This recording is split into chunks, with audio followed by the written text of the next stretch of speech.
So welcome everybody. You can see that I've got a stellar panel joining me for this particular session, distant lands and familiar protocols, because I think there's one thing that we all can agree on this panel, but everyone watching and joining in to this summit over these couple of days wants to happen is we want to unite the world for recovery. And I think the whole travel industry will join me in hoping that at some point very soon we will be able to do that. I think most people will agree too that this is a time after we've spent so much in our own countries and our own homes that we are all wanting to get out there. We're wanting to go and see the world again, not just places that we are familiar with, but places that we've never been before. So we've got a lot to discuss on this panel on how we're going to make that happen, and particularly how we're going to make that happen easily for the traveller, because I think that is going to be one of the big challenges over the coming months, is how do you make protocols similar in different countries when the pandemic is doing different things in different places, when you've got governments who have got different ideas about what's safe, what's not, what thresholds are good, what thresholds are bad. So it's a difficult time. You don't need me to tell you that in the travel industry, but we're very pleased to be have a stellar panel with us today. So let me just introduce them to you. We have got Ted Balestreri with us. He's the chairman of and CEO of the Cannery Row company. Ted, I believe that you welcome something like, is it 4 or 5 million visitors to your particular location? A busy place.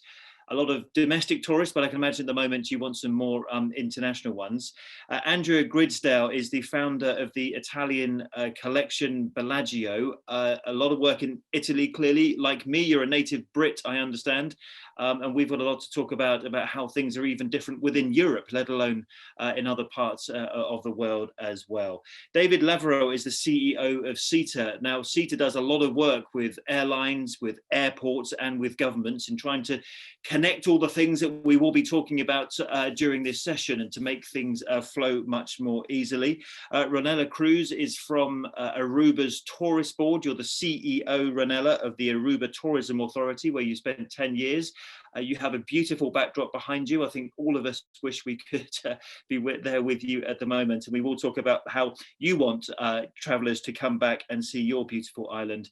And then lastly, but not least, Kim Day, who's the CEO of Denver International Airport. I believe, Kim, the 5th busiest airport in the United States, with many millions of visitors. What did I write down? 53 million passengers a year come through your airport, mostly US travelers, but you have a small amount of international ones as well. So a lot to talk about with you all.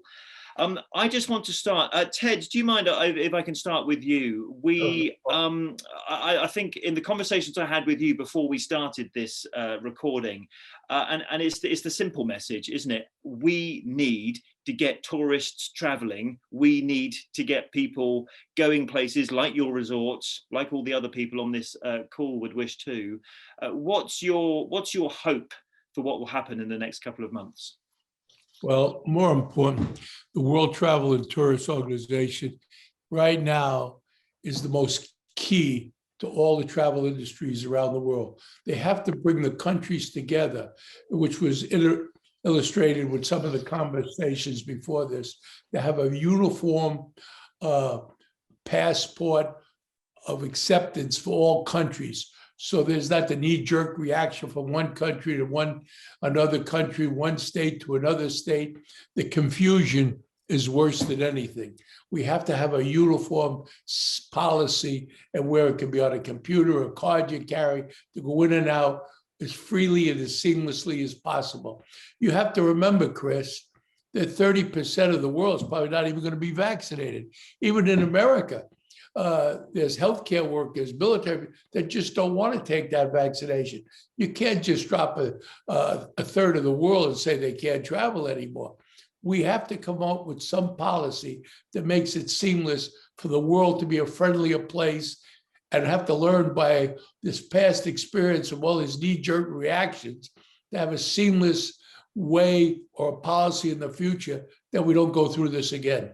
And as you, I'm sure, will agree with me, it's different from state to state in America, let alone from country to country or continent to continent. Absolutely. California right now, we're not even completely open yet until June 15th. Florida, Texas, we have all the different states have different policies of doing business. And and even you can't, like in California, we close, we open, we close, we open 25%, we close. The knee-jerk reaction was worse than just staying closed. Yeah, David, I suppose that's one of the biggest challenges for your organization. When you work with different airlines, different countries, and therefore different governments, how do you knit together all those different processes and protocols and changing protocols and safety measures? That's a challenge for the technology that you deal with behind the scenes, isn't it?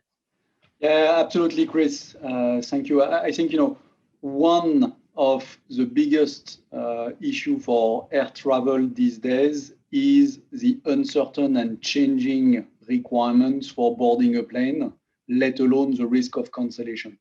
So, I mean, we have been leveraging technologies that were in existence before, used for other means of enabling and allowing passengers to travel based on security credential, to enable adding health checks and, not necessarily vaccine, as Ted was mentioning, but, PCR testing, for example, and make as predictable and as smooth an additional process steps, which is health check, that the travel industry is now, the air travel industry is now requiring. So to getting on a plane, a lot of people might think at the moment that's a bit confusing. I think as we were speaking, Andrea, you said at the beginning, wasn't it? Like if you fly from where you are in Italy right now and you want to go to a different airport, there are different rules, different regulations, tests, not tests. How's a traveller meant to cope? If someone like you, who's a seasoned member of the travel industry, how's a traveller meant to cope with that? Absolutely, Chris. We have to make it easy. We have to educate, we have to communicate, but above all, we have to make it easy, and we need streamlined protocols. When you say streamlined, I mean, what you've got to deal with, even within the European Union, the UK now is outside the European Union, or you can fly from Southern Europe to Africa or Israel, where the vaccine is going at a great rate. There are so many different options that every airport's got to deal with. How's that going to work? I think, Chris, if we can make it easy and we can have some very standardized, easy rules. For example, when we're talking about, I know the digital green certificate here in Europe, we're talking about what does that mean? What is being asked of people? Either you've recently been COVID positive and you have antibodies, you've been vaccinated, or you've taken a test and you have a negative result within 72 hours of flying. 3 easy options, an easy communication that one can follow before you get on that plane. And I think that will really help our travelers also have more confidence, because there's no confusion around it. It's just a case of, can we do it as Europe? And if we can do it as Europe, could that be even extended into other countries as well? Now, Kim, you know a thing or two about getting on and getting off planes. When you've got 53 million people coming through your airport every year, just talk to us about how the pandemic's impacted on your business. Presumably, if you've got a lot of domestic travellers, it won't be as bad as if you were an international airport, of course. But just tell us about how this past year has been for you as an airport. We've got you on mute, Kim. So to use one of the phrases of 2020, you're on mute, but you no longer are. So on you go. Sorry. So a year ago, April 15th of 2020, we hit our bottom. We only had 6% of the traffic that we saw at the same time period in 2019. But I'm happy to tell you that we have really rebounded. We ended the year at about 50%. And these past few weekends with spring break, we've seen about 80% of travelers that we saw in 2019 spring break. And you're right, it's largely because we are a domestic hub, and domestic traffic has come back easier. I agree with Ted that, it'd be great if the US had consistent rules though, because we still struggle with that. People who get on a flight in Denver don't really know what to expect when they get to California or Florida or Hawaii. Or Aruba.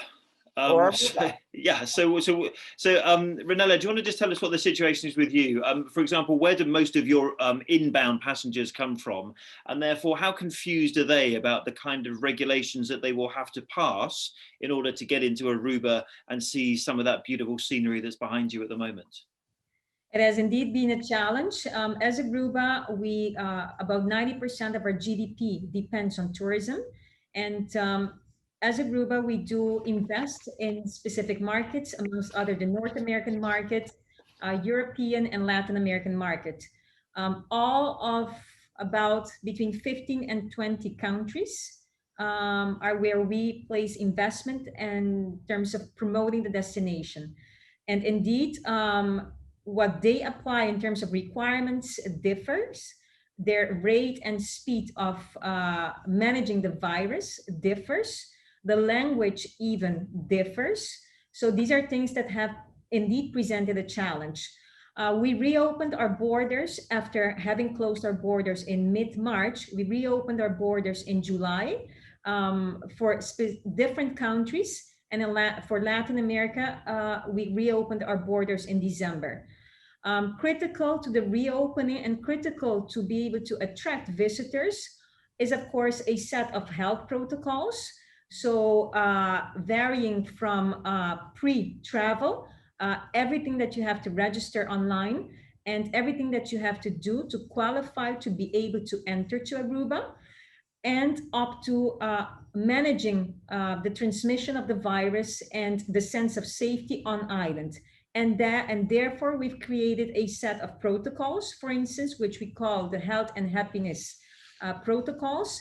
And for that, for example, we've approached World Travel and Tourism Council, and we've obtained a safe travel stamp so as to be able to also better inform the visitor of the fact that this is not only a local protocol, but it carries a seal of approval. So talking about the importance also of making use of such seals and platforms provided through, for instance, WTTC. Okay, so you talk about protocols and the different ones that exist. Let me just give you an example that we've, just from my own personal experience, one of our news stories here this week in London is the arrival of Prince Harry into the UK because he's got to attend sadly, the funeral of his grandfather. Now, I didn't know what the rules were for him traveling from California on the west coast of America to Britain, whether he had to stay here for 10 days or whether it was 5 days, or whether if he took a test, he can get out of quarantine after 5 days. Now, I'm a journalist and I had to kind of look these things up. I suppose it kind of demonstrates the difficulty that you've got in this industry is that people don't know what the rules are for different destinations. So I just want to go around all of you very quickly. Let's start with Ted and then go in the order that you've just spoken. And just tell me one of the things that you think could be done very simply, very quickly in order to just to simplify the process of getting around the world again and living with COVID. So let's start with Ted and very quickly just follow each other once Ted's spoken in the order you just spoke and tell us what's one thing that you think could be done. A uniform card or something on your iPhone that shows the different steps you had. You either had the COVID or you were tested or you had the vaccine, and then the countries have to adapt and accept one of those three. The only problem, once again, what about the third of the world that doesn't take a vaccine? How long are they locked out? Answer that question, Chris, and that's going to be a big one. Who's next? I think that's me. Yeah, I think that's me. So unsurprisingly, I'm going to agree with Ted that technology is here to help. So I mean, what's interesting is that, and it's probably not known, is that there are a number of associations and bodies who are working at centralizing those sort of information. At this stage, in the air transport industry, we have two main sources. One, which is Airport Council International, which is building a database of destinations and their health travel requirements. And IATA is also having its version of the same information source. So the information is there. What's interesting, and I think is going to be prevalent through the conversation, is that there's invariably going to be different source of information and different things. And how do we unify how do we present that in a very simple form to passenger is, in my view, the key to the matter, whilst leaving choice. So Ted was talking about the choice for not taking the vaccine. I think similarly, passenger will want to have the choice of the digital or paper tool that they're going to be wanting to use to travel. Andrea, you're next, I think. Absolutely, Chris. I would love to see, again, I think it's all about technology, but on immediate confirmation of people's flight, they immediately receive exact information on what the expectation is at that time when they get to their next destination, and that is constantly updated if there are any changes. And I have to say, there's been lots of changes lately. So what is the norm at 9 a.m. may be very different by 12 noon. So we need the technology and we need the opportunity to keep updating people with very simple, direct information. And Kim, would you agree with that? Technology is the key. Absolutely. But even today, some airlines are using apps that allow you to find out what the requirements are at your destination. American is using an app called Verifly. And just as Andrea said, if you book a flight to, let's say, Aruba, it will tell you what the requirements are when you arrive there. So we need a more robust rollout of that technology.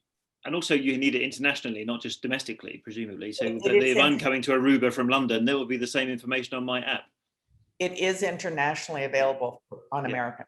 Yeah. Okay, and Ronella, just one thing that you think could be done to increase the number of tourists coming in to Aruba. I concur with everybody's comments. And in Aruba, we created, for instance, our own app as well, the Aruba Health app. But indeed, as Kim indicated, we work with our airline partners as well, with tour operators, for instance, Expedia. So we make use of those platforms. However, I do want to add something that was not brought forward as yet.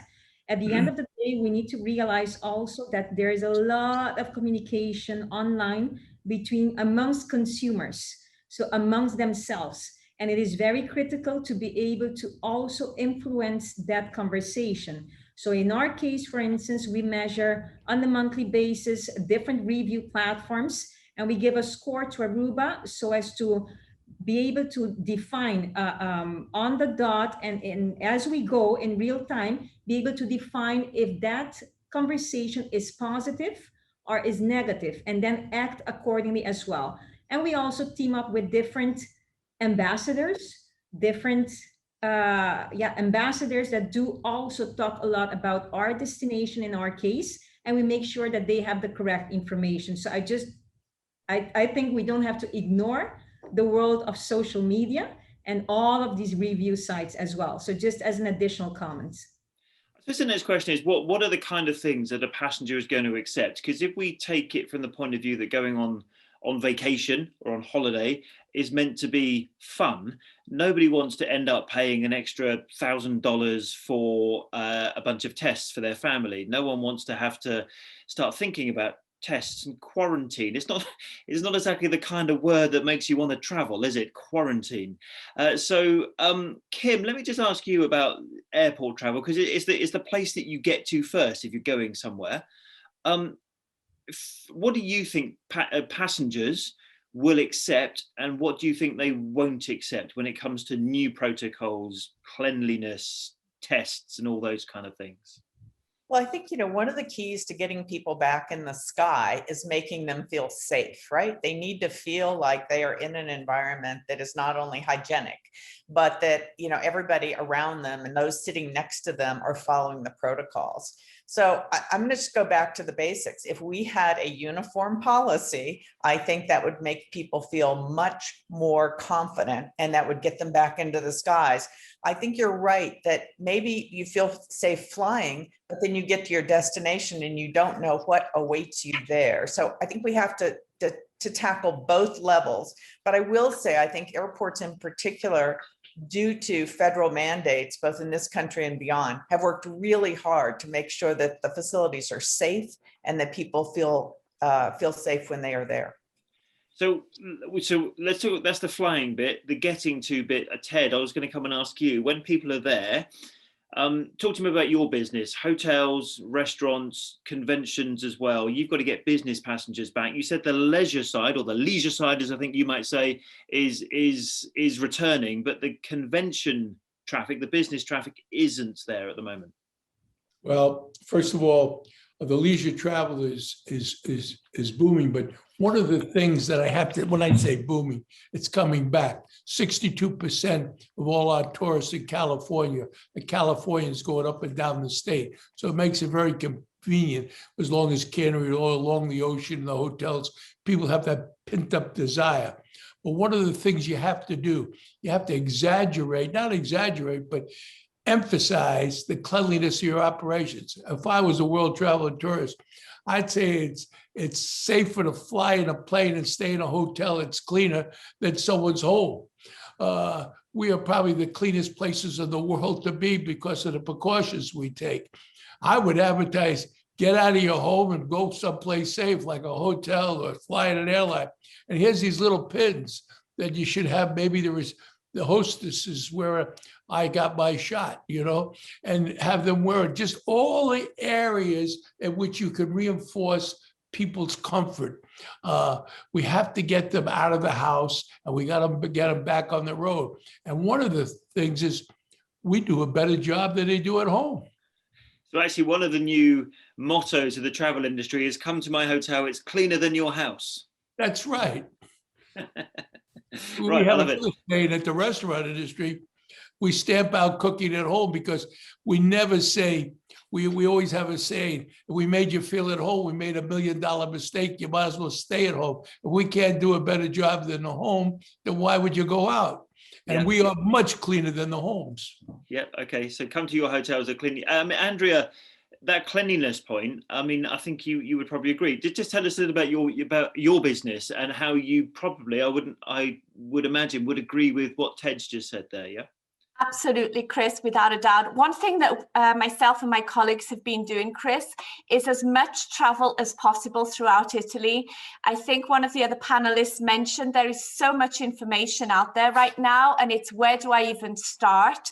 And so we've made such a big effort to be out there, traveling, staying in hotels, going to restaurants, going to places like the Vatican or places that our guests would be visiting.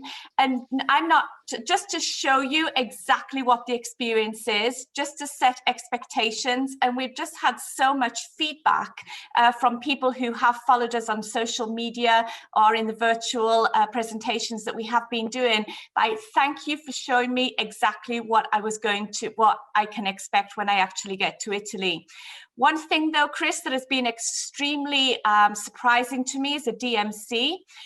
With all of the requests that we have received in the last 3, 4, 5 months, not one single request have we had the words, can you talk to me about health security? I think people just expect that our health safety protocols are going to be in place, and there's definitely been no question or no fear around that for anybody traveling into Italy that we've seen over the last few months, which for me was a big surprise because I expected that to come out quite a bit. Of course, this isn't just about Italy, but of course, you know, the vaccine program in Italy is going much more slowly than it is, for example, here in the UK, than it is where Ted is in the US. And what's another country you could pick? Israel, where it's going very well. Do you find that the slowness of the vaccine, which is a government problem, it's not your problem, do you find that is holding people back from making reservations for this season or next? What I am finding, Chris, is that people are writing to us and saying, we are vaccinated, when can we come? That is the biggest thing that we are hearing, because they seem to be trusting that even if many people here are not yet vaccinated, we are following protocols, we are social distancing, we are wearing our masks, and we are following all guidelines that we have been given. So they need one of Ted's badges. Yeah, where's your badge, Ted? Right here. There you go. We want to try and make these badges go internationally. So let's hope the WTTC are watching. David, we're talking about vaccines here. Now, when it comes to technology, which is where you play a massive part in this whole operation, is it possible to feed into whatever technological systems you operate that someone has had the vaccine, or that they're going to be compliant with the regulations for the country they're going to, not the one they're coming from.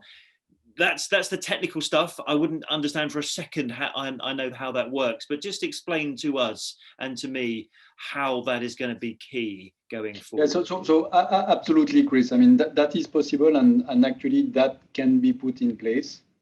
And what's important, I think, to understand is there's going to be a multitude of applications and local variations of solutions that are going to be looking after your health status and the way you want to share it. And some of those solutions are going to be travel or air travel dedicated. Some are going to be nationally dictated. So that's going to be different things we're going to see in different parts of the world. And we who operate and support flights around the world, our job and what we are bringing to the table as a solution is the glue that connects those applications that hold your health status with the backend processes of the airline industry. And those processes have been designed in the past to manage checking that people would be comfortable that you fly to their destination for security reasons. And in some instances, we also had to manage health status before COVID. So the yellow fever requirement is one example where we have had to develop that. So we found ourselves at CITA fortunate that we had solutions that were developed, not fit for purpose, but that we could adapt quickly. And our job is really to bring that linkage between everybody's choice for an application that will manage your health status and all of the established process and procedures, which are quite complex, into the air transport industry, so that they work everywhere, in every airport, every destination, whether you've got a direct flight or one or several stopover on the way. Is there anybody on this panel who believes that we won't have to deal with coronavirus in the future? Because I think when you look at, say, for example, the situation in Australia and New Zealand at the moment, where they have tried to create a travel corridor just between themselves, it almost suggests, well, actually, at some point, you're going to have to open up to the rest of the world, and coronavirus is going to stay with us. It's not going to go away. So are you all in agreement that it's about managing coronavirus rather than eradicating it? Because we kind of think it's going to be here for some time. I think it's both. I think it's both. I think we have to look for ratification or build up immunities, and the more it spreads, the more immunities they build up, and the faster and the longer we go, more science will prevail. But we have to learn by different governments, all these knee-jerk reactions and every government acting differently. We have to come, and the World Travel and Tourism is a good position to be of the United Nations, how to handle these problems in the future and come up with an ethical code, a form of communication with all government, how we interact. We have to have a Bible of what to do in the future. Everybody, and we have to really go by the science. Like in the restaurants, they shut down 1,400,000 restaurants in America, and the science came out and said it was only 1.9% happened in restaurants. Well, that was a knee-jerk reaction. And you know how many lives? They closed 110,000 restaurants permanently in America. It might be close to 150,000. You know how many lives that affect? How many people that affect? And the people they hurt in the hospitality industry, all of our industry, are the people that we want to help. We wanted diversity. We wanted to help equity in financial equity. Well, we're the largest retail employer of minorities, women, of almost everything. The first jobs in most people's lives or subsidized college is in the hospitality industry, and we subsidize those. So the people we hurt the most are the ones we said we try to help, and that's very dangerous. So Ronella, Andrea, as people at the destination end, do you agree that the hospitality industry, the travel industry has been some of the worst affected industries as a result of this pandemic, and could governments have done more? Now, we're speaking at a WTTC conference. The WTTC is meant to be representing, or it does represent, the travel industry around the world. Given how badly you've all been affected, how effectively travel has been stopped, international travel at least, for the best part of a year. What's your assessment of what that's done to your industry? Oh, it has had a major impact. For Aruba, it took us back in our evolution of the tourism industry. It took us back to the year 1989 in Wow. terms of arrivals. So a major impact, the biggest crisis we've ever seen on a tourism front. It's taking back 30 years, three Yes. decades. Yes. So now we talk about the speed of recovery, and of course we build different scenarios, and of course it's a continuous balance between economic recovery and health aspects. I'm happy to say that the vaccination process on island is going well. So we're on track to have about 70% of the population vaccinated by mid-May. And that for us, of course, we do monitor those coming in, and we will then be able to adjust our entry policy in line with more people getting vaccinated and coming in. However, we also use the power of the vaccination and the key message of our population, the majority thereof being vaccinated, as a driver for recovery. But in any case, it has had a major impact.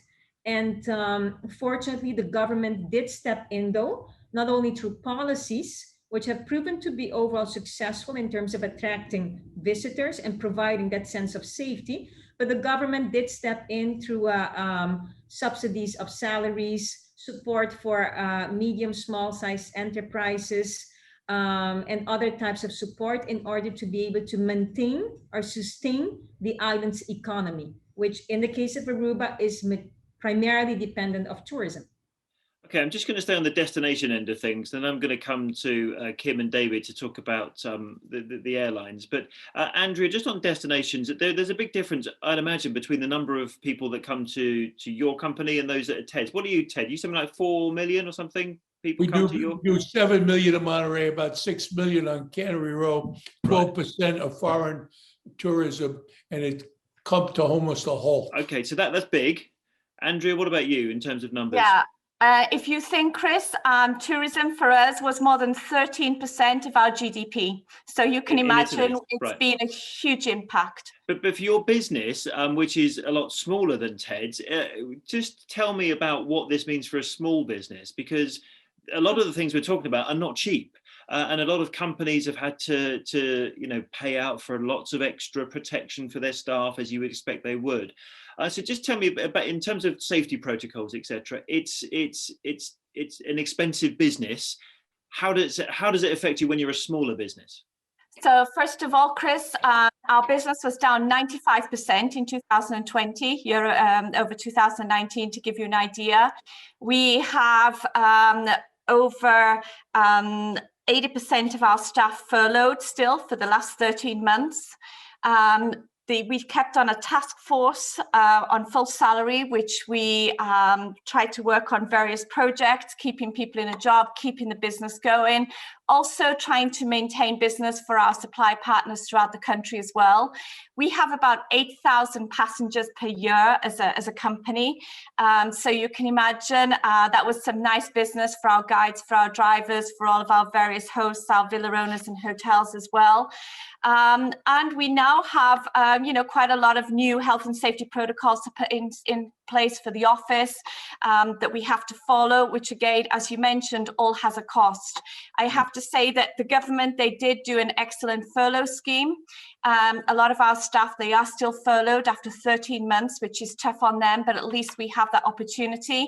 And we have received government subsidies and grants as well, and had the opportunity to take bank loans, which have been guaranteed by the government, which has really been a big help. So while of course we could do more, we could always do more, I have to say that apart from hoping that one day they will also reach out to WTTC and become members, which I think would make a huge difference. And we also have a tourism minister 100% dedicated to tourism for the first time since 1993, which is absolutely crazy considering how important tourism is for Italy. Indeed. Well, I think we need ministers and governments to focus on the issue of tourism a lot more, perhaps, than they have done before. Kim, let's talk to you about what changes you think are going to come up. Because if you go through the airport experience, I know that you've been looking at how you can literally kind of bypass the terminal. So remove all the touching, remove all the interaction, and get to the gates much more quickly. So just tell me about some of the work that you've been doing in that area. Sure, happy to. Well, first off, I think we're seeing our airlines move to more touchless technology, which is terrific for our passengers, right? The less you have to deal with a boarding pass or touch something, the better it is.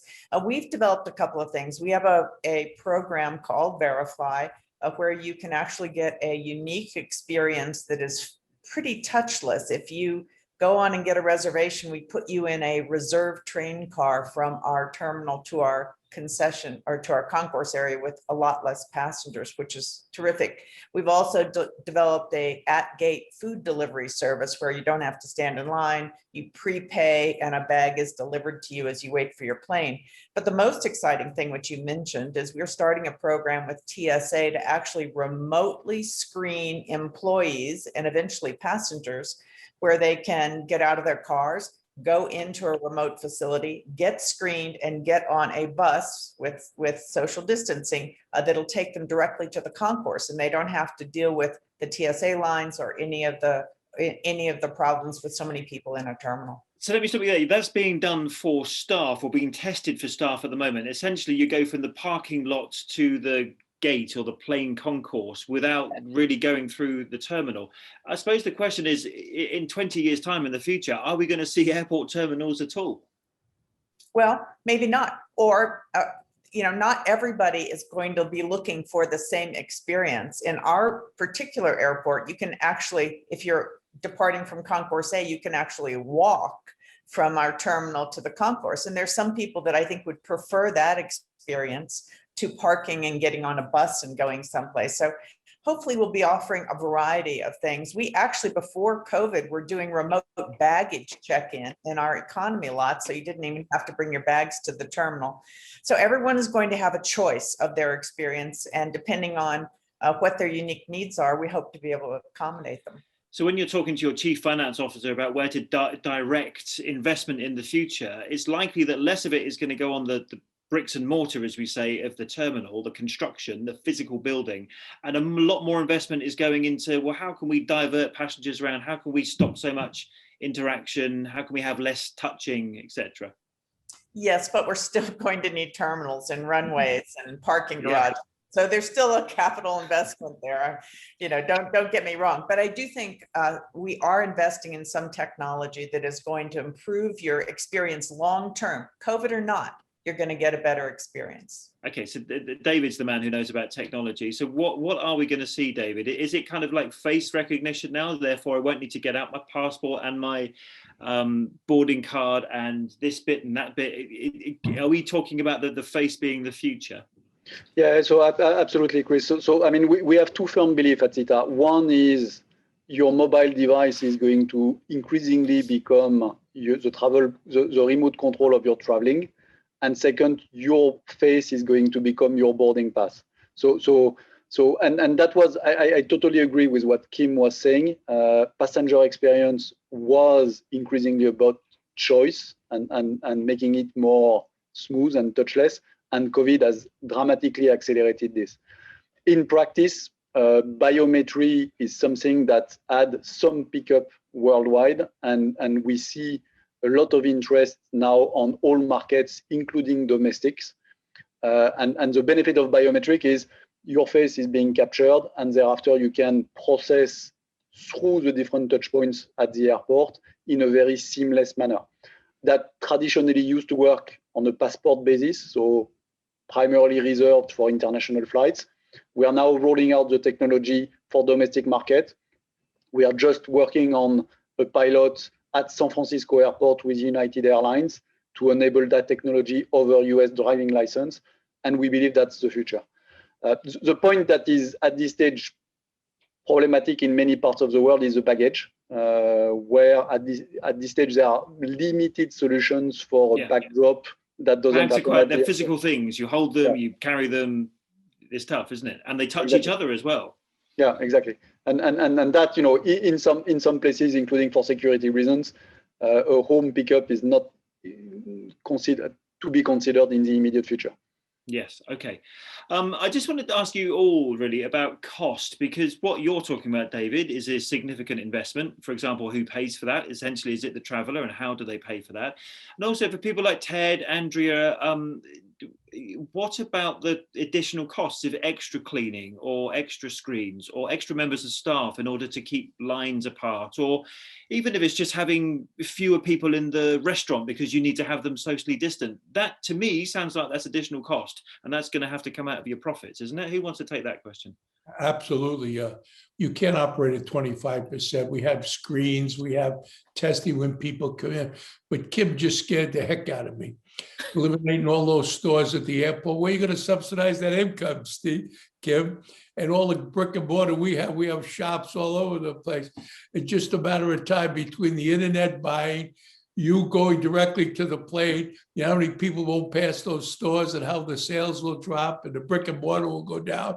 You're going to have to subsidize that income somewhere, because that's a lot of income in an airport. And but yes, it costs us a lot, Chris. I have a feeling, though, some of these protocols will be around for a long time, like the hand sanitizers when you come in, and a little bit more space. Outside dining has become very popular. So you're going to see more of that. You're going to see more pickup. Yeah, but that's very good when the weather's good. Our outside dining in the UK began yesterday, and we had some snow. Well, we had to put up a tent.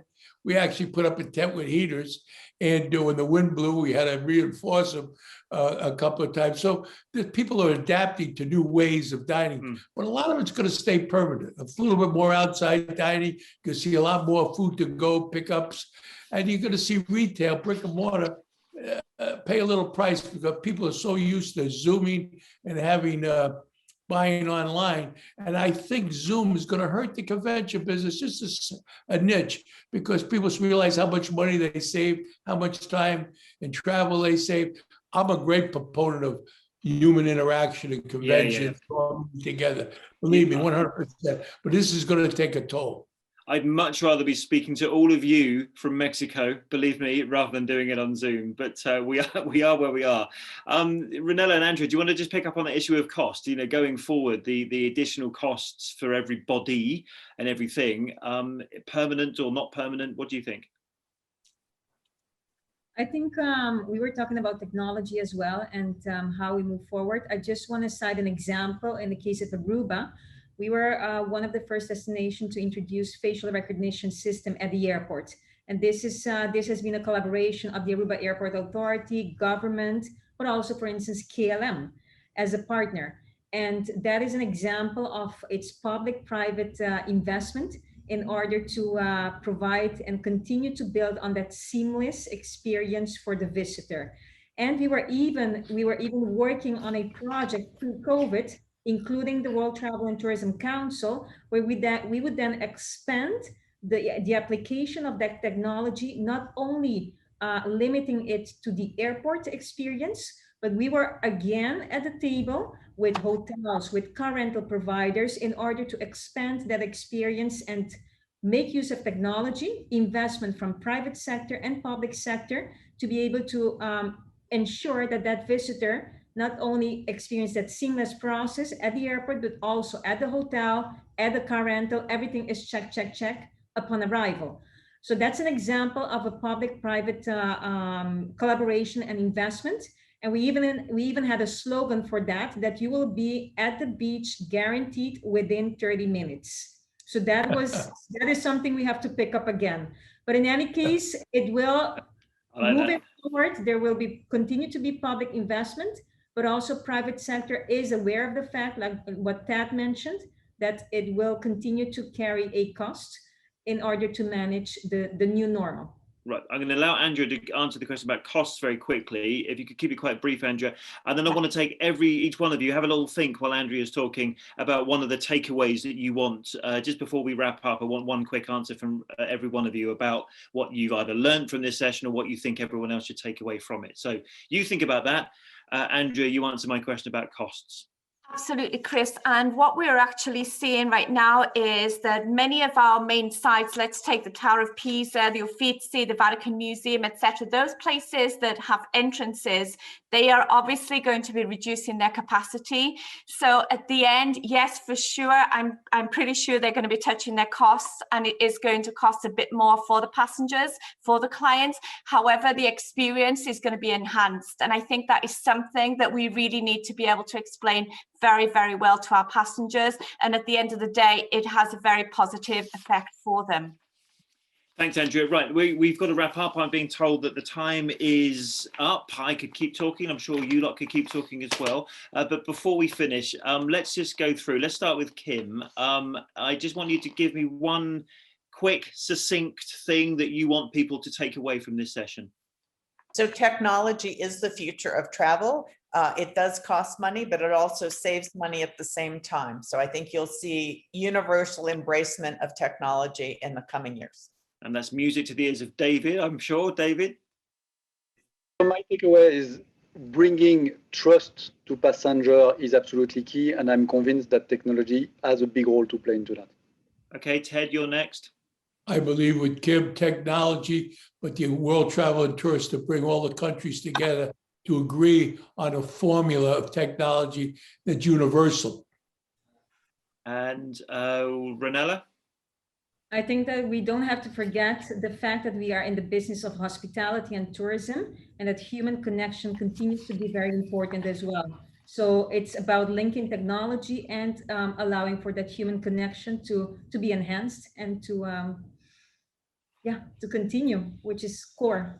And Andrea, the final succinct phrase of this session goes to you, so no pressure. Yeah, I think it's about education, technology, transparency, communication, and never forgetting it's all about the people. All right, listen, I've learned a lot from this session. I hope you've all enjoyed it, and the people listening to this have worked out where we are going in the future, because I think that is the key point. And actually, I've got a job where I travel all around the world, or I used to travel all around the world until last March. And actually looking at where you are in the world, not been to Denver, not been to Aruba, I have been to Geneva, haven't been to Lake Como, and I haven't been to Arizona where you are, Ted. So it just shows you, doesn't it? There's still plenty of places in the world to go, despite all the places that I've been.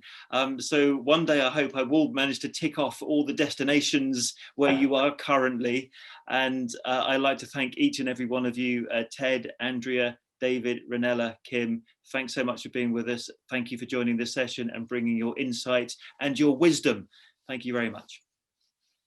Thank you. Thank you.